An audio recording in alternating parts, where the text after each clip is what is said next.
Namaskar. Hello and welcome to P Guru's channel. I'm your host Sri Iyer. Joining me today is Shekhar Atalji. We are going to look at what is happening on the political scenes. A lot of information. First of all, Bharat Ratna for Sri Lal Krishan Advani ji, Karachi born, and the man who made BJP what it is today, undoubtedly. So let us thank him for all his services to the country. And let's talk a little bit more about his life because Shekharji has had a ringside view of how Advaniji grew as a leader. So let's welcome Shekharji and start with Lal Krishan Advaniji. Shekharji, namaskar and welcome to P Guru's channel. Namaskar, Shreyaji, Namaskar. Shekharji, I want to jog your memory back in time to when you knew Lal Krishan Advaniji and then bring us forward from there. So, one interesting story I'll tell you, whether this is true or not, you can correct me, sir. Atal Bihari Vajpayee was fast becoming the face of Jansa, and he would do his speeches. He could speak good English, but he didn't want to do the work of taking his Hindi speech and then writing it in English or doing a separate speech in English. So what somebody in Jensen said was, look at this boy, he's very good. You can use his services for the same. And that person happened to be Lal Krishan Advani. And then in Atal Bihari Vajpayee's mind, L.K. Advani was always the stenographer. That's what people say, that he could never accept the fact that he actually had been outshone by the hard work that Advaniji put in. I mean, today's leaders, many of them are identified by Advani, including Shivraj Singh Chauhan or Narendra Modi. So I'm just going to jog your memory back to your earliest memories of Advaniji. I have one other story to tell, but I will do it a little bit later. First, over to you, sir. You are the man who have been very close with Sri Advaniji. You are right because he started out as an aide of Atal Bihari Vajpayee. And since he had to travel from Karachi to India after partition, with those memories, all the painful memories of families being separated, he started work with Vajpayee ji. Vajpayee ji then was already an accomplished person in the party because he was also Vajpayee ji was the editor of Punches India. He was also youngest member, one of the youngest members of parliament, who impressed Nehru very much. And he had the gift of the gab. Vajpayee ji had the gift of the gab, and he could, with his words, mesmerize the crowd. In an era where the tallest leader was Jawaharlal Nehru, then followed by Indira Gandhi, and that was an era where nobody looked at the Jansangh very seriously. A lot of the people who suffered under partition also, who were originally supporters of Jansangh, eventually began to back Congress party. I remember one particular election that Advani and Atalji have separately recounted to me. That was an election to the Delhi, they had what is called a council, Delhi Metropolitan Council, and there was an election. And the Jansangh fared very badly. This was sometime in the late 60s. And both of them were downcast, both Advaniji and Atalji. And those days, Advaniji had a scooter in which Atalji used to do pillion ride. And that particular day, when the results were very bad, both of them walked to the Regal Cinema in Connaught Place, where that movie was playing, Fir Subah Hogi. And because they were so downcast, that they went and watched the film. And that film has a very popular song, which became very popular, which is Mukesh singing that Sure. Kabhi to Fir Subah Hogi. Someday the sun will rise. You know, all this dark period that we are going through will one day result in dawn of a new era. Of course, that was a that was in reference to that was a period that India was recovering from partition and refugees had come. And Sahir Ludhianvi, who wrote that lyrics for that song. But for these two people, young people, they for them, Fir Subah Hogi was more to their own, the state, how Jansangh could rise from that. And that is how their story began. And I have noticed one thing. Atalji was given to moods, but Advaniji was always a man with positive outlook.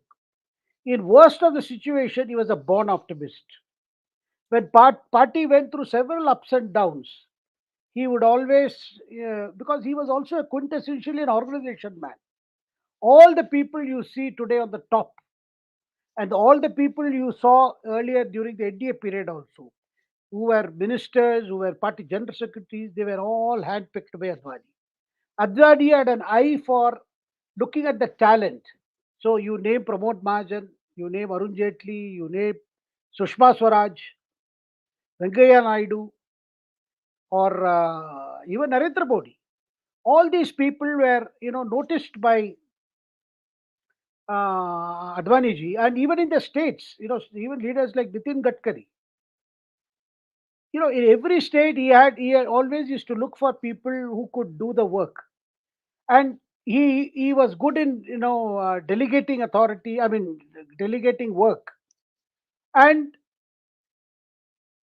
whenever he had to point out some mistakes, he'd do it in his own way, which would make the people think and do the corrections.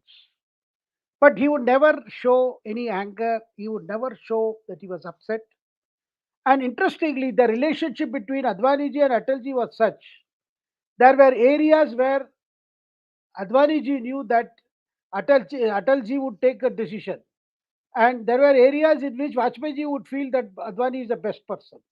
Despite several stories about them being rivals, in competition, and that after Advani undertook the Rath Yatra, Vajpayee was not very happy with the projection he was getting. But I know for a fact that, in a particular matter, let's say selection of some candidates or Rajya Sabha nominees or any particular thing, he will leave it. Atalji would tell the people coming to him, he says, Advani ji se puch lo, means Advani ji is the last word. Same thing would happen with Advani ji. He would also tell people, unse puch lo. And despite being the image of a, Iron Man, Loh Purush, Advani ji was a very, very soft man. And he's a soft man. And he would often, he would come to tears. Sometimes tears of joy, sometimes tears. He would get easily moved. And his role as a journalist was he was a film critic. He would watch a lot of films, and those days, the kind of Hindi films that would come, he would watch and write review in the organizer. And one day I even asked Advani ji, why is it that you get very emotional and one can see tears coming on your eyes? He would say, I do not know why. He says, some situations make me feel so emotional. Not that I am burdened by any sorrow, but sometimes I feel how far we have come, how we have struggled. Sir, one particular occasion I can tell you in 1999, I am coming to recent memory. In Bellary, Sushma Swaraj was pitted against Sonia Gandhi. And when she contested the Bellary seat. And Sushma was given about 3 weeks' time to pick up some Kannada. But Sushma being Sushma, she has a fantastic, phenomenal memory she had. And you won't believe, in a matter of 2, 3 weeks, she learned Kannada. And in one particular meeting, I remember it is, I think, in Hubballi, where she delivered 25 minutes of speech in Kannada in 99 election against Sonia. And when the speech was over, I saw, tears in Advani's eyes. He went up to Sushma and gave her a hug. And that's why I realized how mentors, they get proud of their disciples or the students they have nurtured when they see them outperform. And that is all, every person, he picked up people. And Advaniji's organizational acumen and organizational thing, which was, in fact, he would give a lot of work to Pramod Mahajan, because Pramod Mahajan was seen as a person good at this work. And also Pramod Mahajan had a good, what I would say, insight into how the real politics operates. And very importantly, sir, Advaniji's main contribution would be, there are two things which I remember, because his emphasis on good governance as the USP of BJP. He would always talk of Susasan. And because those were the days when Congress was at the helm of affairs. And he would say there should be a pehchan. BJP should have a separate identity. that identity should be good governance. And he would also say, just as he coined the term, pseudo secularism and cultural nationalism, yani Sanskritic Rashtravad, and how Hindutva is not just about Hinduism, it's a way of life, kind of concept, which ultimately Supreme Court agreed also. And Advaniji would say there are large areas of governance which did not require application of ideology. Rather, it required idealism. Something he would tell his ministers, he would tell party juniors.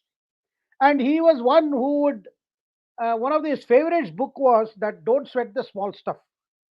He would often tell his people to, ministers and whoever used to tell them to read, don't sweat the small stuff.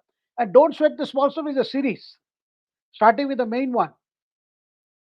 And he would, pass on books on management, like Seven Habits. That was another favorite book of Advaniji. And he would always think of how these management principles can be applied to managing political party. Whereas Atalji was beyond all this. Atalji was, his poetry and his gift of the gab and all that. But when it came to nuts and bolts, it was Advani. And when he announced Atalji's name, despite getting that prominence in the Yatra and all that, when he announced his name at a Bombay rally, Mumbai rally, that Atalji will be the Prime Minister candidate, he surprised many of his fans in the party. Because after the Rath Yatra, Advaniji standing in the party, within the party, had risen to a great level. At one point, it appeared on par with Atalji, Vajpayee. But in 95, Suamoto, he made the announcement. And that even surprised Atalji, that why Advaniji made that announcement. And he said later, I believed in that. I worked under Vajpayee and the first chance should be Vajpayee. And he always felt that Vajpayee had a better acceptability among other non-BJP parties, and we are going through a coalition era. Because Advaniji never, could not foresee a period when the BJP would have the kind of majority it has in parliament today. So Advaniji had to work during those period when he would always speak against political touchability. There was a time when nobody would come near BJP. That is why Vajpayee's first government lasted only 13 days. Opposing BJP was itself some kind of a great, Medal great of honor. Yeah. medal of, that was there. And from that onward, he also predicted that ultimately Indian politics would revolve around two poles. One would be headed by the BJP, and the other would be around Congress and other parties, so-called secular parties. So, therefore, in terms of vision, in terms of political understanding, Advaniji was always a man who was a strategist and who knew how the party has to steer through those turbulent times. Of course, in the government, in the India government, during those period 98 to 99, again from 99 to 2004, of course, that was a period also where Vajpayee ji, because of his health condition, left a lot of things to be handled by Brajesh Mishra, who was his principal secretary. And Brajesh Mishra assumed a lot of powers and on behalf of Vajpayee ji. And there were situations where Advani ji, who carried the entire party on his shoulder. In fact, I will tell you, till the Jinnah episode happened, Advani ji was both the RSS and the party organization rolled into one. The RSS did not need anybody else to be the BJP, setup to convey what RSS expected the BJP to do in such a situation. Because that was left to Advani ji himself. That was the situation. Of course, Jinnah episode was an aberration. But despite that, when it came to 2009, the RSS fully backed the BJP decision to project him as the Prime Minister. But then situations was such that the UPA coalition came back to power in 2009. And subsequent, of course, even in 2004, by end of 2004, he started acknowledging the fact because of the compulsive coalition politics, many core areas like Uniform Civil Code, Article 370, Ram Temple had to be kept out. BJP did not come out with a manifesto in 2000, 2009. They came with what is called NDA agenda of governance, where these issues were kept aside, because that was a very candid way of saying, look, we are going to work with our coalition partners on the basis of a common agenda of governance. So these were difficult coalition era where Advani steered the party and also gave his leadership and insight into running of the government. And he is a man, particularly when it came to Ram Temple, he took a very big decision in 89 Palampur decision, Palampur resolution. And after that, in the Rath Yatra that happened, I mean, I'm coming to the period where today, if he is being honored for his contribution, Ram Temple stands as singular big achievement of Advani, because he would say Ram ke naam par saugat khate hain, would be a part which he would say, and the crowds would shout back, Mandir wahi banayenge. And that is what has happened today. So after the completion of Ram Temple, Prana Pratishtha of Ram Lala, giving him Bharat Ratna seemed to be a very natural course of events. And that's what the Prime Minister has done. And definitely within the party and within the polity also. Even those, across the political spectrum, there is acknowledgement that Advani ji played a very big part in bringing together the non-Congress parties behind BJP and providing an alternative model at the center. And today, if BJP is where it is today in terms of ideological moorings, in terms of ideological content, Advani ji provided the way. Now, if Advani ji provided the way, what did Modi do? Modi implemented it. Modi put life into those ideology. Modi put life into that way of thinking that was originally taught by Advani ji. And that is why today everybody is talking of the Ram Mandir. Ultimately, Mandir wahi bana, for which he undertook the yatra. And also, the fact that, the fundamental thing that Advani ji felt was, one was this so-called pseudo-secularism or the bogus secularism, or the Nehruvian, what they call these days, Nehruvian consensus on secularism, which actually literally got buried with the Ram Temple. And Advani ji always was constantly, saying, look, this is what is happening. This is where there has to be somebody who will speak for Hindus, and BJP has to do it, and BJP has to unite Hindus. And without uniting Hindus, which is again a core concept of the RSS, that you cannot take this country forward. And the fact that the mandal politics way of dividing the society in the name of caste, ultimately resulted in what critics have called the Kamandal politics, because Kamandal politics followed the Mandal politics. And when it comes to articulation, and he was also first to speak of this political untouchability. He says no party can practice untouchability. And in a democratic polity like India, there are times when we have to work together with people with whom we are ideologically opposed. At the time, people laughed at him.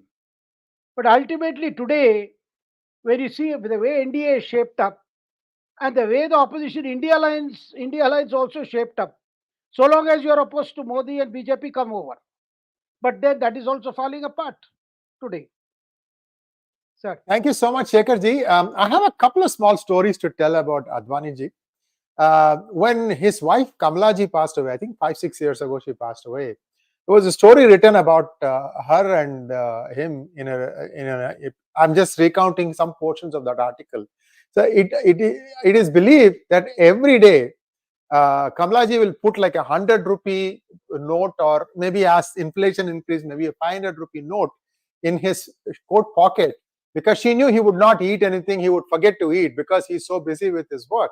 And every day evening it will come back and the note will still be there. It tells you how much of a dedication he had to his job. Maybe he didn't have time, but whatever it is, Advani ji represented that fighting spirit. So that is one story I wanted to share with our viewers. Look, guys, this is all another small thing. 650 are watching now, only 200 likes. Come on now. I've told you why. It's not that, we are making something out of the world. Yes, we are, because we are remembering a lot of things that we read as younger people, and Shekharji actually personally knows these people. These stories are worth cherishing, telling your grandchildren. So please like this video. That's all I'm asking you to do. If you have not subscribed to our channel, do subscribe to our channel. The second story is even more interesting. I think it was 1978, Shekharji, and the Janata Party had come to power. And in the first, Morarji Desai government, Lal Krishna Advani was the Information and Broadcasting Minister. You remember that, right? So as part of the INB, they used to give awards, documentary films, best film awards and things like that. Then there was a young and upcoming filmmaker by the name of Vidhu Vinod Chopra. Now, we know him from many of his big hits, but we are talking about a time when he had just come out of Film and Technology Institute, I don't know, Film and Television Institute of India, FTII. And he had made this documentary and it had won a prize. And the prize amount was 5,000 rupees. So the president, Neelam Sanjeev Reddy, was giving these awards, and Advaniji also was sitting on the dais, and they announced the name of Vidhu Vinod Chopra. Vinod Chopra goes up there, and the president hands him over a check.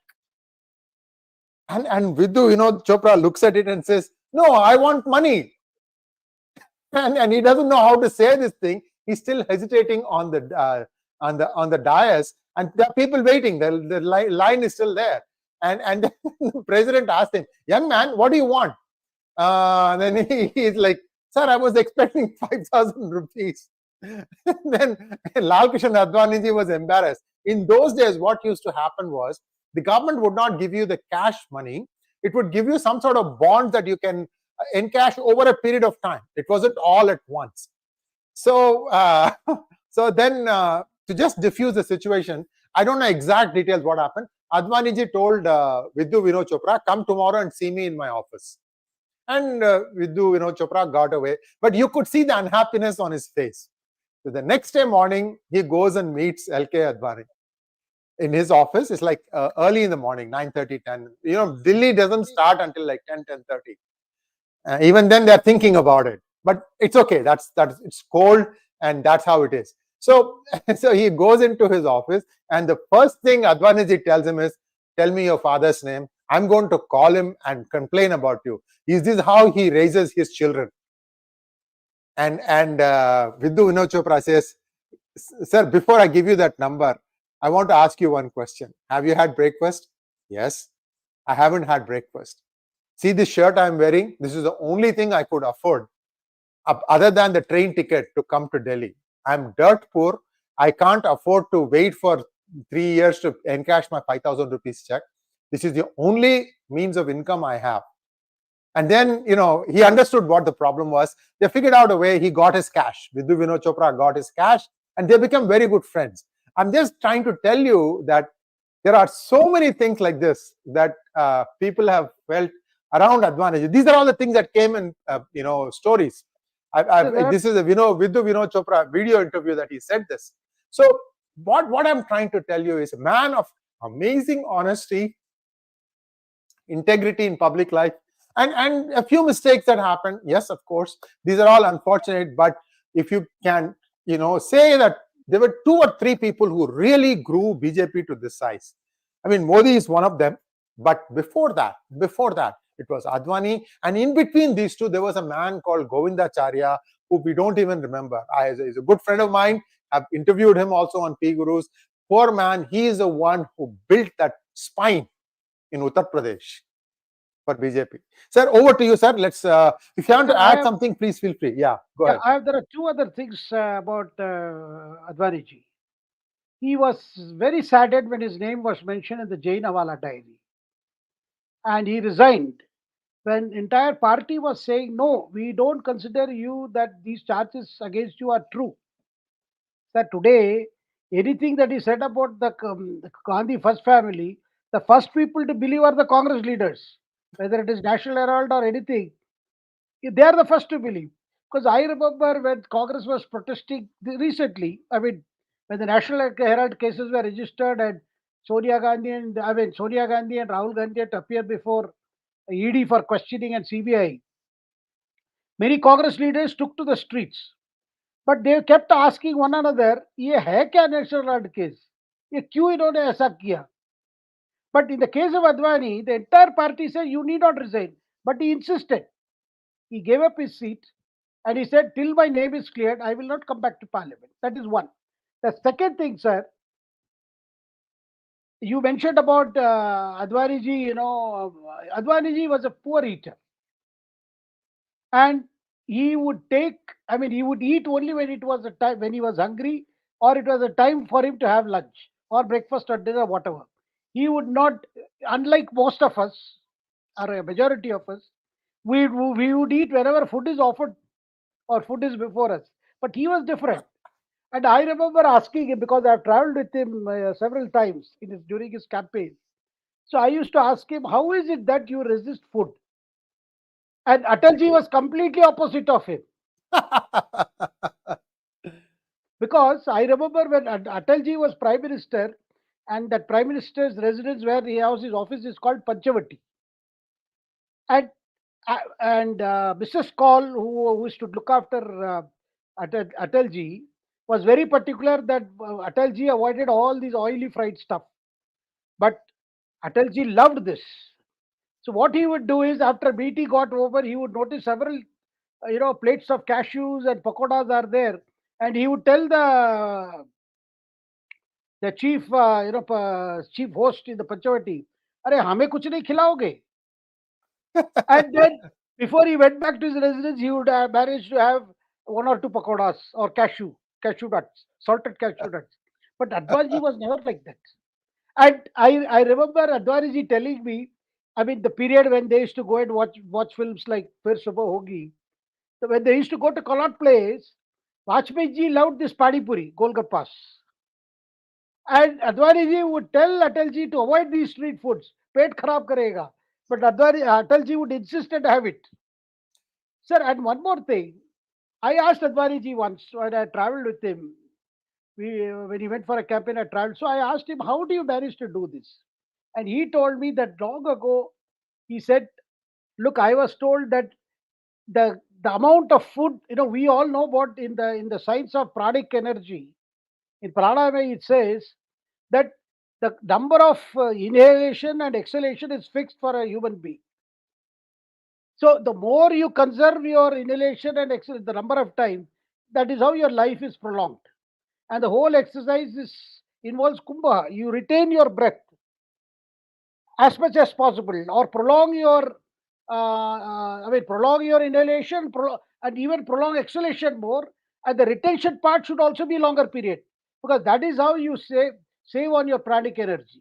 And Advaniji had a different connotation in the same principle. He says the amount of food you can consume is fixed in your lifetime. You can eat it over a period of 20 years or 40 years or 50 years, or hog everything in just 10 years or 20 years and run down your system. And sir, there is a third element.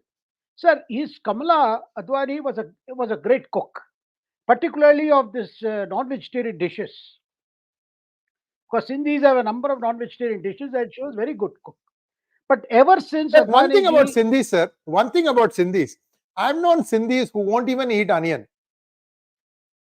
yeah, but a majority of them, but the non-vegetarian food is part of their cuisine. It is there. And Kamala Advani ji was very good. She used to host all these BJP leaders at home. And Vajpayee ji was a frequent visitor, because Kamala ji, he would say, I must at least once in a while, I must get to taste her cooking. And Advani ji would gladly invite Vajpayee ji over. Now, sir, ever since he decided to go on Rath Yatra, Advani ji decided to go vegetarian. And for Kamala Advani, it was a big shock that Rath Yatra required Advani ji to give up non-veg food, and since then he did not touch non-veg food. We were just discussing, in the run-up to the Ram Temple on January 22nd, how Modi ji undertook Anushthan, Vrat. And Advani ji was not a very religious person or a religiously ritualistic person, unlike, say, Murli Manohar Joshi. Sir, leaders like Mohan Bhagwatji, like Murli Manohar Joshi, because they are practicing people who practice, they are either yogic practices or puja practices, that is there. But Advaniji was not that. But yet for Ram Rath Yatra, he was, something drove him to be completely vegetarian. Since then, this is another aspect. So I remember this Vajpayeeji's approach or Advaniji's approach. Then, and I asked him also, but I said, Advaniji, but Atalji believes in, whatever all good things in life should not be allowed to go waste. He would laugh and say, look, Atalji ka drishtikon alag hai, lekin this is what, and that is why, sir, even if it is afternoon, it's his tea time, he will offer tea. He'll offer food. He will say, aap logon ke liye hai. He'll tell journalists. But he himself will not have his cup of tea unless this is his tea time. And along with two Mary biscuits or thin arrowroot biscuits. And like all of us, sir, he would pick the biscuit, dip the biscuit in his cup of tea, and then eat it, like we all do with biscuits. And the other aspect about him, which I think today people, uh, he was a person who could take a lot of criticism. Even, because I used to cover the BJP for the Hindustan Times, and there were many number of times those days BJP was going through a lot of internal issues also. So many people, party was growing, more and more people started coming in, because in 98, 99 onwards, the entry into BJP increased. People from different parties were coming in. Between the old loyalists and the new people, then there were many issues, organizational issues. A lot of it gave negative publicity to BJP. If such stories, and those stories had to be written as a chronicler of what was happening to one of a growing party, I had to write all these things. And if I had written something which brought out some negative aspects of the functioning of the party, I would get a call from Advaniji. Mind you, in the non-mobile era, so he would call and he would say, Shekhar, I have read that story you have written. Is it a fact, all that you have mentioned? I would say, yes, sir. That's why I've written it. He would say, okay, thank you. Because then I asked him, why do you check like that? He says, look, I always check to find out if facts are involved. If facts are involved, I take it as an input to correct them. If it is written because some people are against BJP, then I just ignore. It doesn't matter. And and that his approach itself was, in fact, he would not mind engaging in dialogue with people who completely disagreed with him, because that was, of course, Atalji would not say much in private conversation except be in a joyous mood. And sir, Atalji, in most difficult situation, he got away because he always made only two statements. One was, इस पर बहस होनी चाहिए या इस पे आम सहमति बननी चाहिए, which means this, I mean, anything. Even when he was prime minister, when the media would surround Vajpayee ji and ask him whenever there was an opportunity, Vajpayee ji, ye ho gaya, wo ho gaya, ye bol rahe, wo bol rahe, he says he would just be silent. And if he was enjoying uh, the carrot halwas that are made in Delhi in winter, he would eat slowly and look and say, "इस पर बहस होनी चाहिए." And journalists would take that remark and go on analyzing it. I would say that we are going to die of, our cause would be over analysis of Vajpayee's remarks. Or he will say, इस पर बहस होनी चाहिए. And Vajpayee ji knew how to steer away from controversies, and where necessary, he knew how to say something and set the party thinking on those lines. But Advaniji, on the other hand, was precision. He had precision with words, and he knew exactly what he to convey. All his media addresses, all his interaction with journalists were to the point to explain BJP to the people, because he always felt BJP needed to do more to communicate what the party stands for, what the party is, what are its ideological motives, why does the party adopt the stand that it has adopted in many things. This was the personality of Advaniji, and today he is being honored with Bharat Ratna. Of course, it is the Ram Temple that comes to our mind, that finally the Ram Temple is there, and Advaniji had a very big role with his Rath Yatra, which was stopped midway.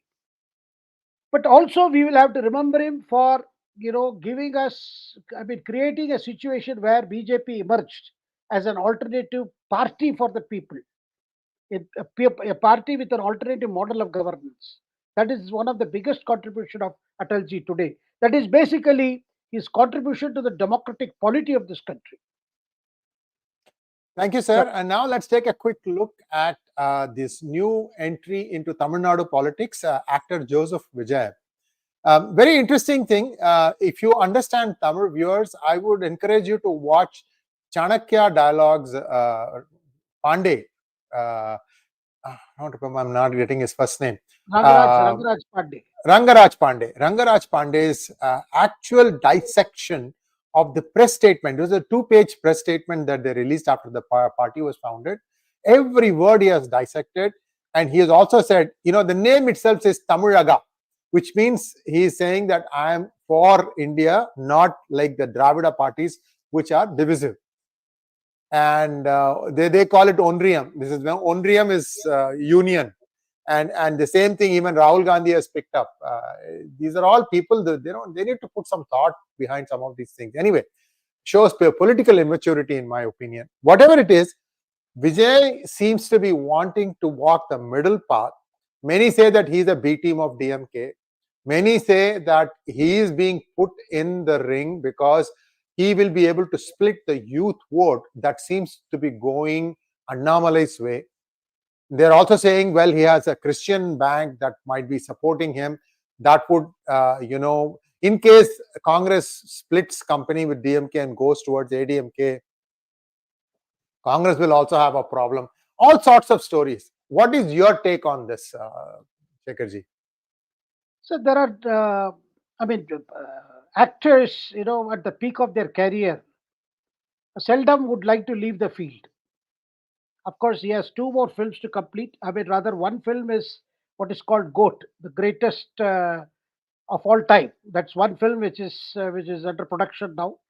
He is also signed up with under the banner of Sun Picture. I mean, Kalanidhi Maran's company, which is going to be called 69 Dalapati or Dalapati 69.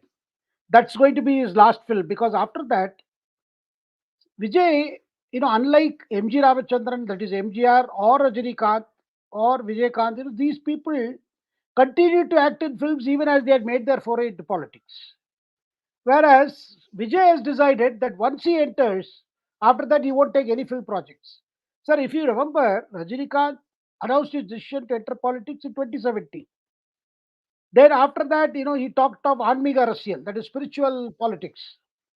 But when it came to 2021, something happened. He went to Hyderabad to complete a film, which was, I think, under the banner of this DMK people only.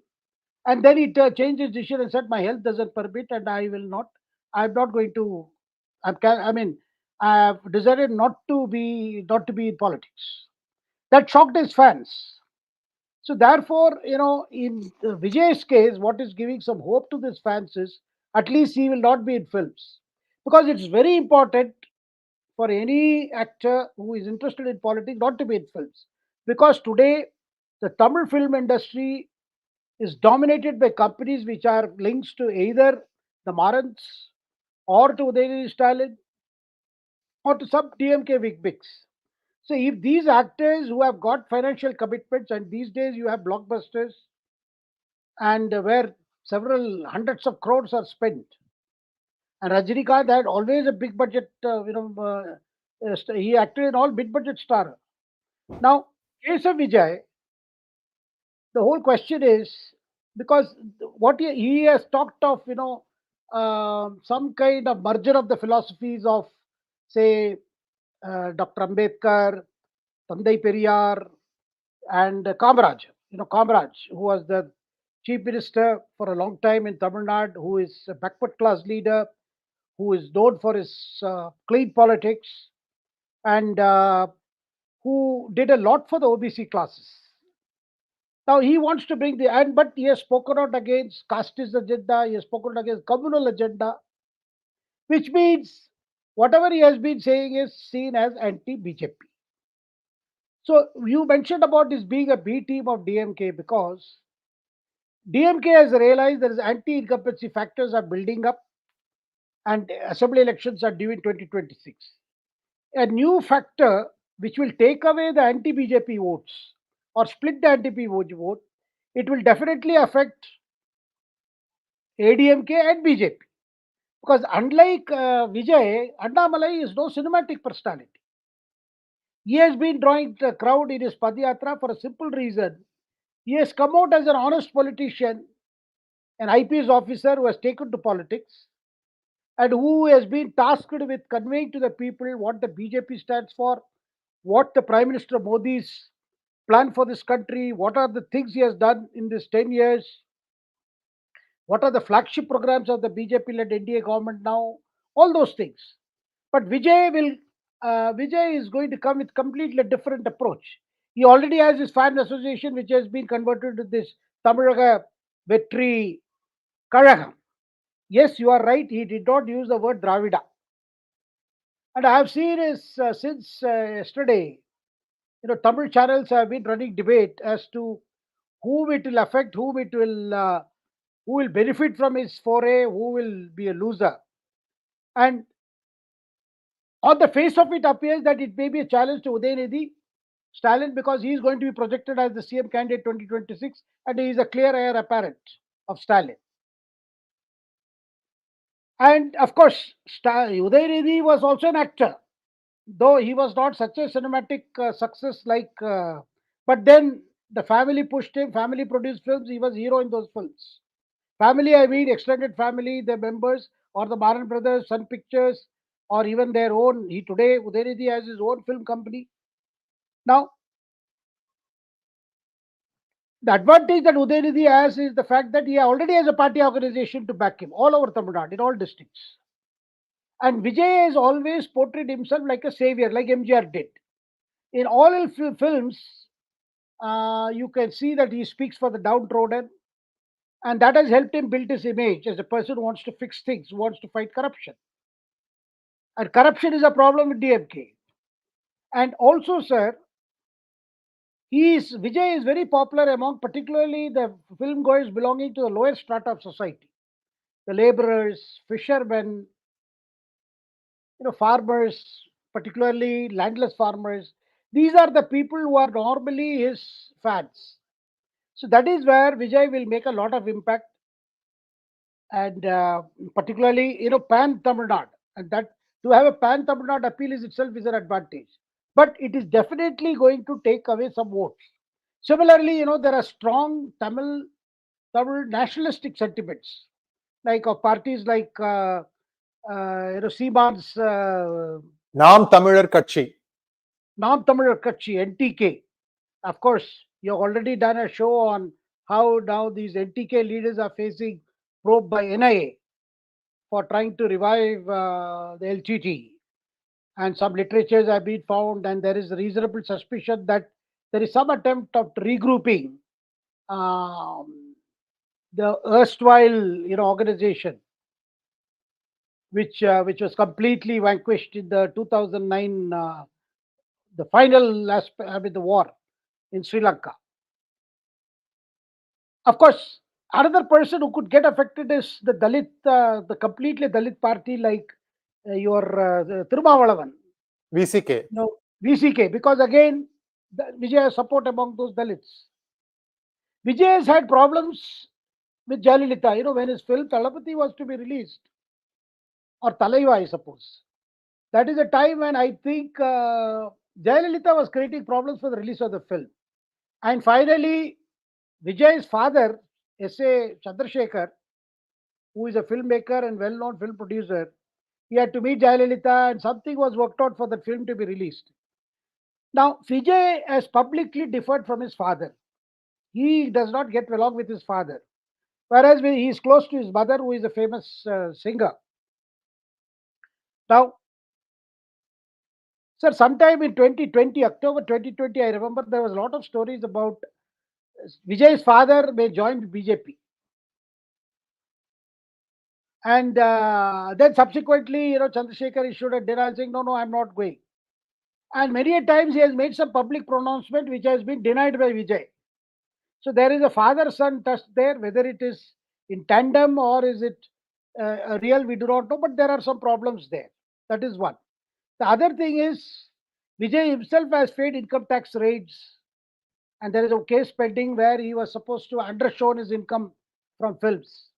And then there was a story of his importing a BMW car and then trying to claim exemption. And the matter, because the ADMK government had raised that he should pay that import of cars as a state duty in addition to the usual import duty. And then he did not get a favorable court order. So there are some aspects of his life which today I find the already ADMK started raising it because they see Vijay as a problem for them. For ADMK under Edapadi as well as the splinter groups. But overall, it seems that Vijay may not be able to achieve on his own. Ultimately, Tamil Nadu politics or the electorate is so fractured, caste lines and other lines, that he may have to have some understanding. And in between, sir, in 2013, he went to meet Narendra Modi when he was Chief Minister of Gujarat and projected as a Prime Minister candidate.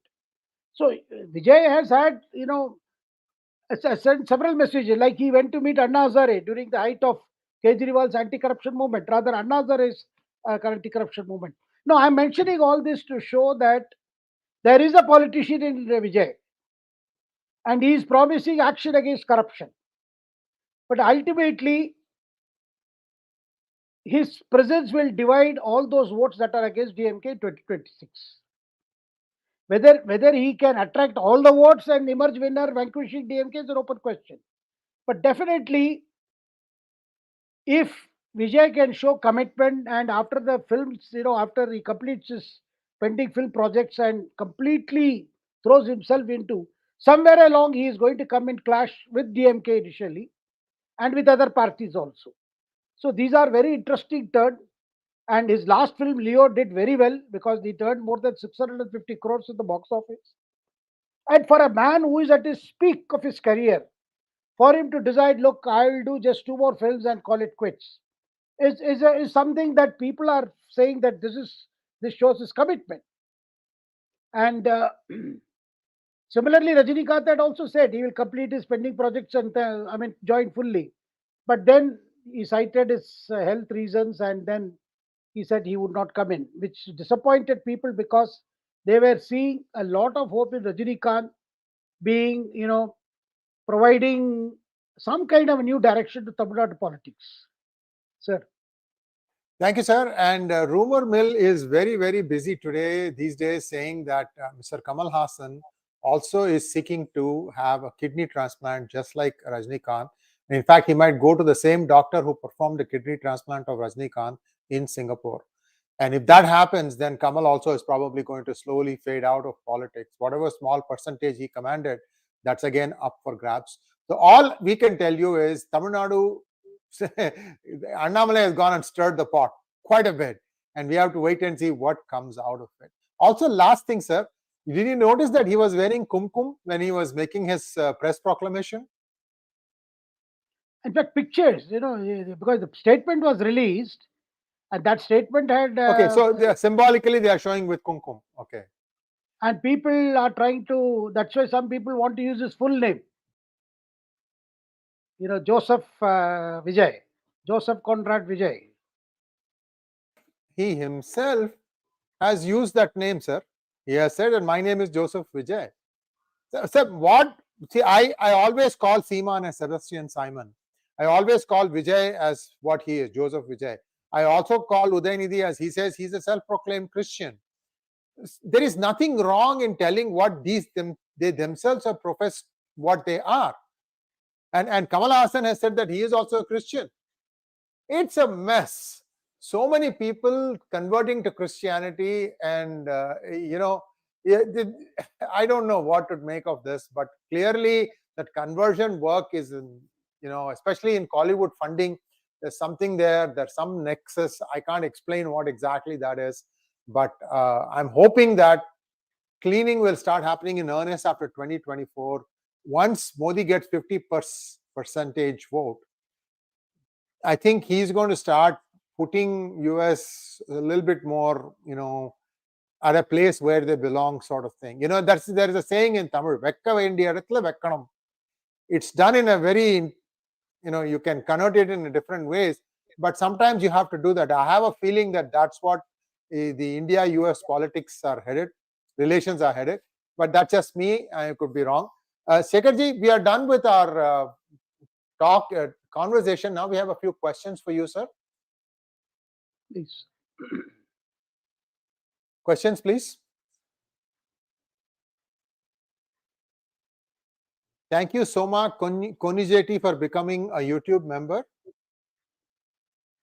Pawan Kishore wants to know, why is INC so desperate for alliance with Mamata, even though she mocked INC of not getting more than 40 seats? Sir, indeed, it's very surprising. That incident that happened in Malda when Rahul Gandhi's car was stoned, luxury car was stoned. And the West Bengal leader, Adhiranjan Chaudhary, went to the press giving all details of what had happened. But then Congress issued a statement virtually debunking what Adhiranjan Chaudhary has said. And Jairam Ramesh kept saying, no, Mamata is very important. She is the center to this India alliance. And she did not respond to this because that's how Rahul Gandhi wanted, because after Nitish Kumar's departure, they did want another leader going. But she has made it very clear that since Congress was not willing to snap ties with the left in West Bengal, she was not going to have any alliance with this, any understanding as a India alliance partner. She will contest all the 42 seats. Now, despite that, Congress was trying to, appear soft on her.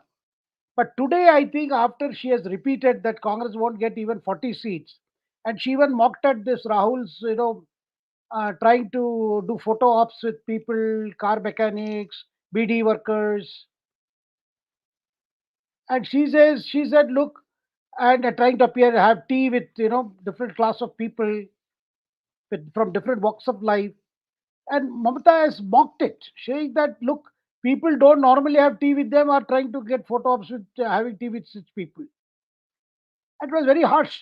After that, today, I find that Jairam Ramesh has said, look, Mamata has to decide whether she wants to fight the BJP or not. Looks like, sir, the Nitish Kumar departure itself was a body blow.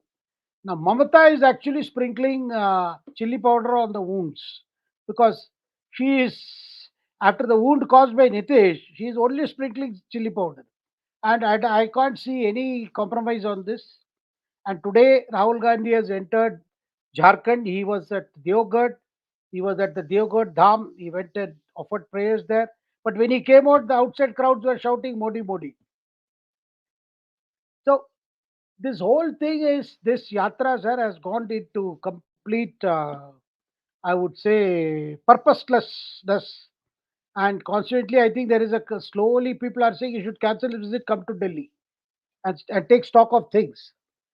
And of course, they're trying to put up a broad face, and I am told the talks that are going on between Congress and DMK is also not making headway because DMK is offering far lesser number of seats than they offered in 2019, and Congress is started talking of 12, 13 seats, which is not what DMK is ready to give. Now I hear Karge may be soon traveling to Chennai after Stalin returns from his trip abroad, and then they will settle at some numbers in Tamil Nadu particularly. But overall scenario that one you see is that Mamata, Akhilesh Yadav, they all are disappointed with Rahul's handling of things.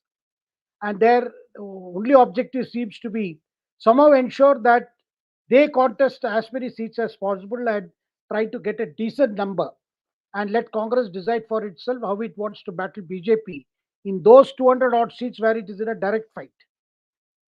Sir. Thank you. Next question, please. Rohit Akshay wants to know, Jai Siya Ram, Shekharji, could you please highlight on the recent murder of RSS Karyakarta in Alappuzha? Looks like the 15 PFI goons have been given a death sentence. Will higher court stay the order? As a matter of fact, the lady judge who issued the order is also under death threats. I wanted to add that because I had done a monologue on this, viewers. I hope you got a chance to watch it. I even put the pictures of all these 15 rascals. Sir, over to you.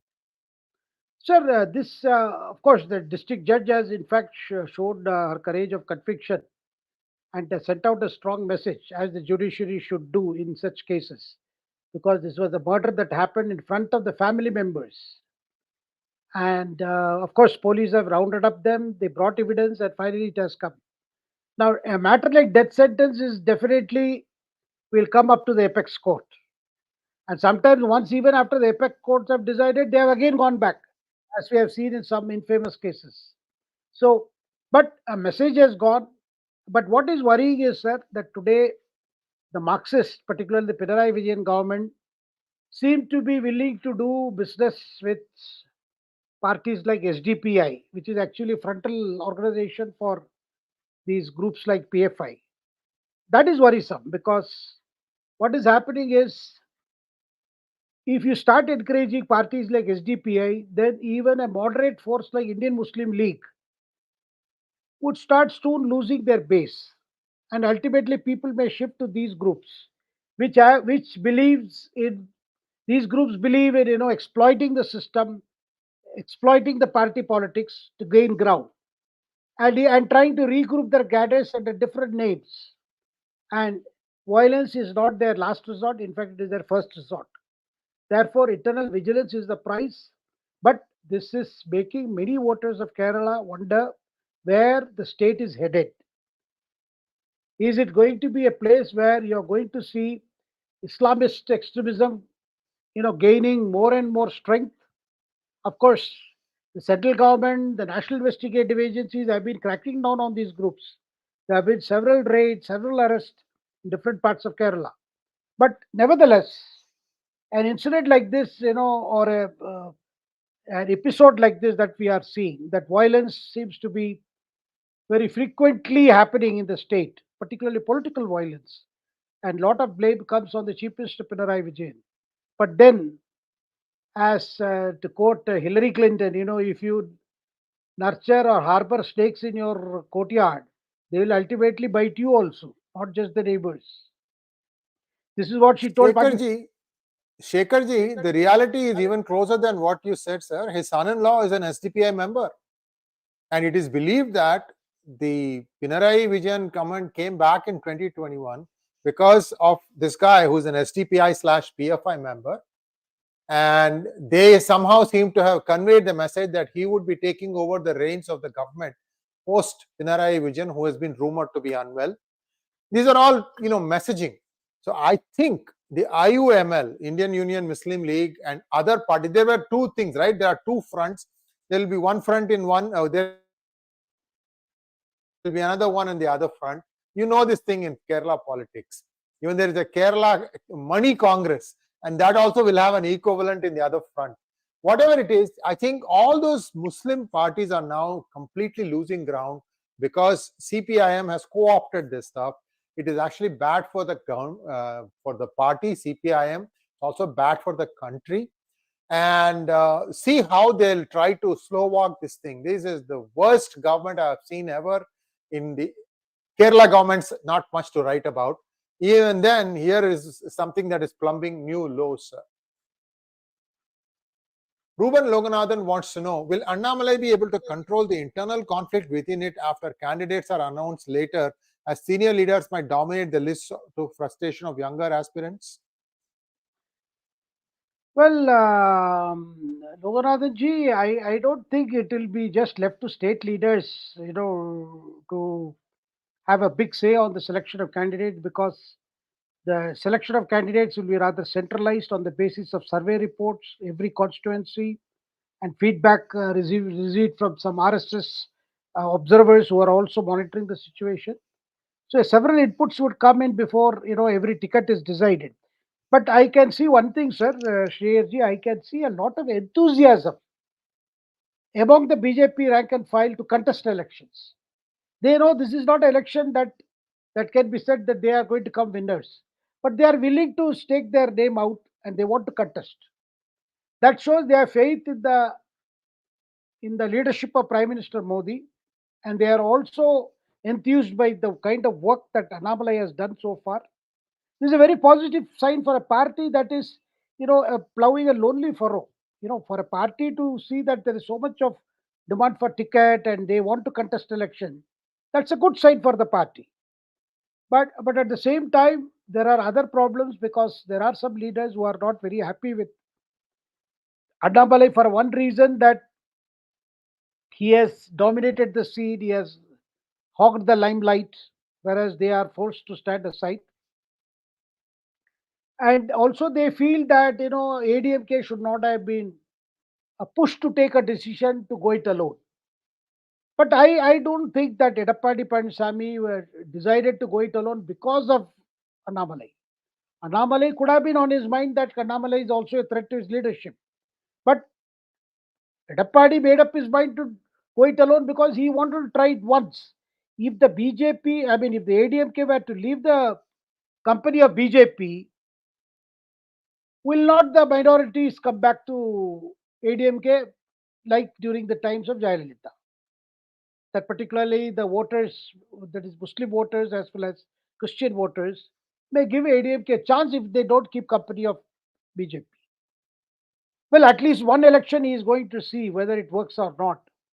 But then, given the political matrix of Tamil Nadu, Edappadi should have also thought what purpose would his party be able to serve by being neither, with Prime Minister Modi nor with against Modi, because this is how Tamil Nadu Lok Sabha elections are going to be, whether we support Modi's return or we don't support Modi's return. And DMK wants to lead the anti-Modi campaign. On the other hand, BJP is there in the field because they are saying, look, give us a chance and vote again for Prime Minister Modi for good governance, for good deliveries. Now, what is that ADMK going to do? Of course, people are still hoping that there will be some last minute changes and perhaps the parties can come together again. But I still doubt whether things can happen.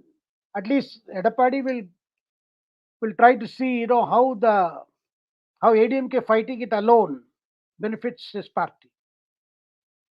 Next one, please. Vani Satyaram wants to know, how long can Kejriwal avoid ED summons? Will he have the same fate as Shibu Soren? Not Shibu Soren, I think Hemant Soren, and will be arrested. Sir, today ED has already filed a case for not responding to summons. They have moved the court. And you can see that Kejriwal is today facing another problem. Delhi police wants to give him, hand over the notice to him to explain the charge that 7-8 Aam Aadmi Party MLAs were approached by BJP leaders, promising each one of them 25 crores. One, sir, this charge itself looks little doubtful because I don't think BJP will spend even 2 crores on an Aam Aadmi MLA. They want to shift sides. Who would pay 25 crores for an Aam Aadmi Party MLA? So that itself. Now, BJP filed a complaint saying that let Kejriwal name the BJP leader who approached this party MLAs. Let those MLAs be questioned as to who among us came. We want to make it very clear the whole thing is bogus. So, on the basis of that complaint, Delhi police is now trying to serve summons to Arvind Kejriwal. Please give us those names. Names of your MLAs and also names of the people who you say belong to the BJP who approached you. So this is going to be another problem for Kejriwal. We'll wait and see. Thank you, Vani Satyaram, for your super sticker. Next one. Thank you, Ustad Preetuddin Khan Chinchad. I started quite easily pronouncing his name. Do you think the new farmer protest that Tikait is threatening plus any new anti-CAA protest could lead BJP NDA to losing in 2024 LS?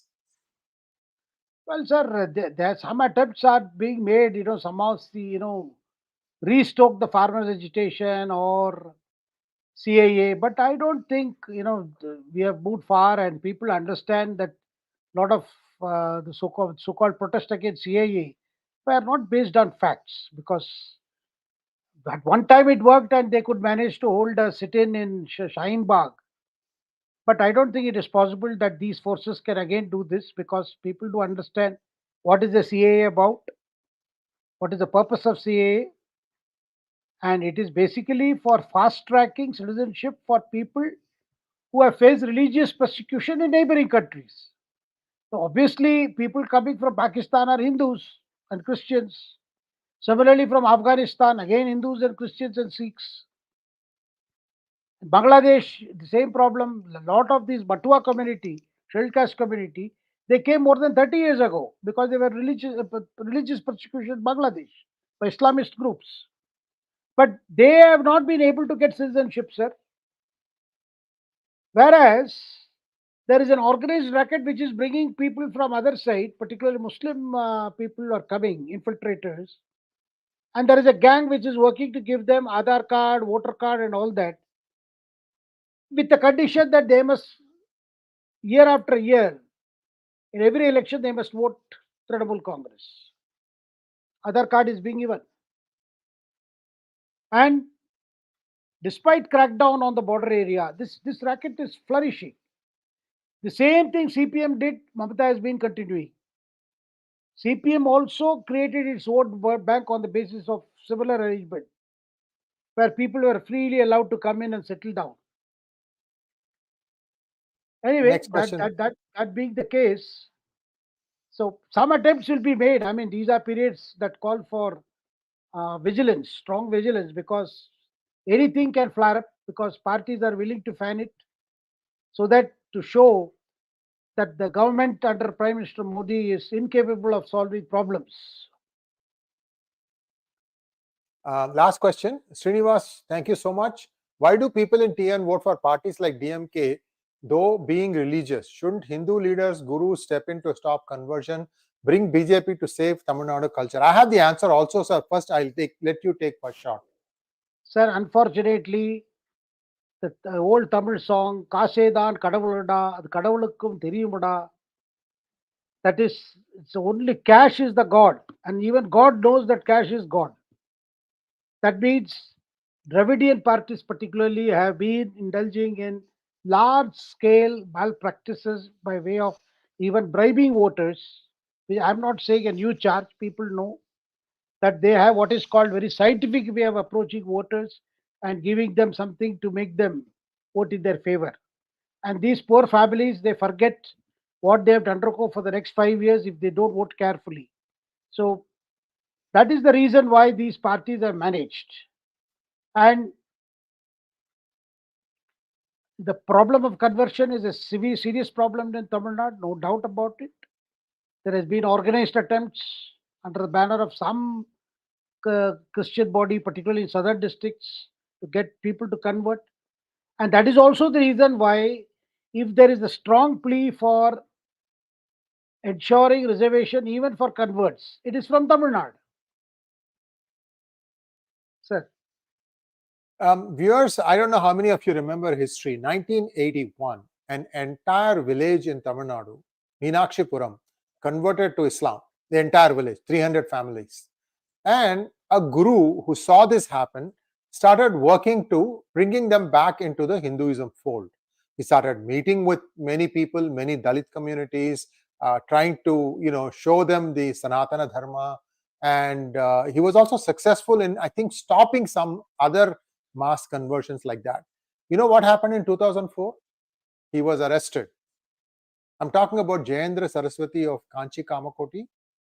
And he was arrested in Mehboob Nagar in Hyderabad. They said he was trying to flee to Nepal. All BS. This came under the orders of Sonia Gandhi because she was not happy that he was actually trying to, and in fact, effectively trying to, he was able to stop some of the conversion activities from happening.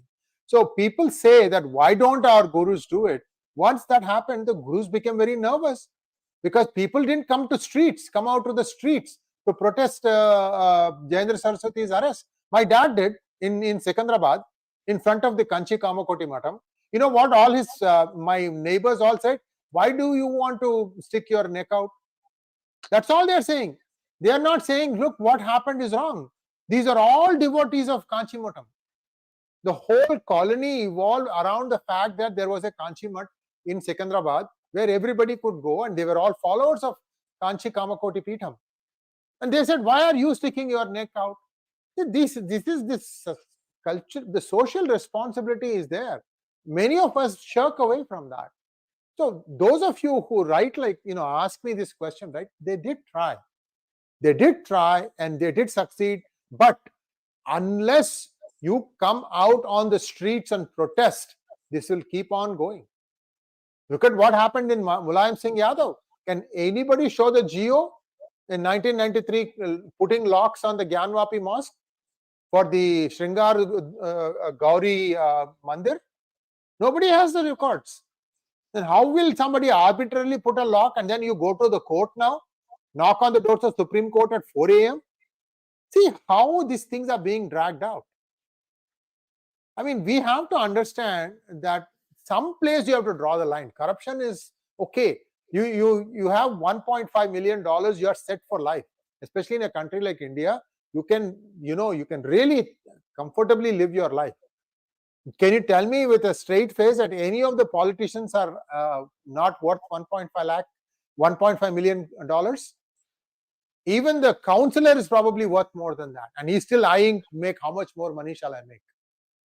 This is, and they are willing to sell the country. 2008 agreement with China. What the heck did you write? What the heck did you sign, Rahul Gandhi? And the other side counterparty was Xi Jinping at that time. And anyway, so these are all things. India's MSME suffered greatly under UPA 2 because of some of these policies, and it is still not picked itself up from the floor. Now we are seeing labor problems in Tamil Nadu. The workforce in Tamil Nadu has been put on liquor. So they don't show up to work. They were relying on labor from UP and Bihar and beyond. And those people have stopped coming because they have local jobs. Even Bangladeshis have stopped coming because Bangladeshis are finding similar jobs in Bangladesh. They don't want to come illegally or legally. That's a different matter. So there is a real problem now. And TASMAC is the biggest earner of money for DMK, plus, of course, all the cuts that they are getting out of that. I can go on, sir. Sorry about this. We have actually an hour and 12 minutes. I didn't realize we were talking this long. But viewers, it gave me great pleasure listening to Shekharji today, talking about Sri L.K. Advani, very well-deserved Bharat Ratna. And we'll be going down memory lane like this once in a while because Shekharji has this wealth of experience of having been on a one-on-one basis with many of such stalwart politicians. Shekharji, I'm moved beyond words, sir. I can't tell you. Thank you will not even do justice to what you have shared today with our viewers today. Thank you so much, sir. We'll be back again on Wednesday morning at 10 a.m. on our Hindi episode with Shekhar Iyer ji. Namaskar. Namaskar. Thank you.